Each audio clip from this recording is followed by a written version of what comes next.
গরম, তুই তো এর মধ্যে খুব পড়া শুরু করে দিয়েছিস। তুমি একাই পড়বে নাকি? তুমি একাই পড়বে? বাবা, আমাকে কেন বলছিস? মানুষজন বলছে তাই আমি বললাম। মানুষজন তো বলবেই।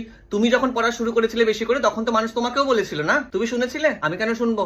আমার ডিউটিটাও তো আমাকে করতে হবে, আমাকে আমার এক্সিস্টেন্স নিয়ে ভাবতে হবে, তাই না? এই সবের চক্করে কিন্তু হেমন্ত দা আর বসন্ত দা অফিস ছেড়ে গেছিল। তোমাদের এই চক্করের জন্য কিন্তু শরৎ দা আজ আমাদের মধ্যে নেই। ওই দেখো না, বর্ষাকে দেখো ওখানে পড়ে আছে এক কোণে। ও মাথা, ওরা ভালো করে পড়েনি তাই ওরা আজকে মার্কেটে নেই। আমি তো বাবা লাস্ট ইয়ার ভালোই পড়েছিলাম, লোকজনের মুখে একটু শুনেন। দেখো, লাস্ট ইয়ার তুমি কি একটু বেশি পড়ে নিয়েছো, ওই জন্য না ওই অহংকার আমাকে দেখিও না। আমার কিন্তু রেকর্ড আছে, লাস্ট 5 বছর তুমি দেখে নাও। দেখ, যা ভালো বুঝিস। এবার তো আমি তোমাদের দেখাবো, দাঁড়াও না, এবছর তো সবে শুরু করেছি। ঝগড়া করছিস কেন? বাকিরাও তো অল্প করে করে সব পড়ে, অল্প করে পড়ে বলে কি তোর মান সম্মান চলে গেছে? দেখো, তুমি প্লিজ ব্যাক বেঞ্চার্সদের সাথে আমার তুলনা করো না, কিন্তু তোমার সাথেও কিন্তু আমার তুলনা হয় না। তুমি লাস্ট ইয়ার একটু হাইক পেয়ে গেছো বলে তোমার এত অহংকার বেড়ে গেছে, তুমি আমাকে বলতে এসছো আমি পড়বো কি না পড়বো, আমি অল্প পড়বো না বেশি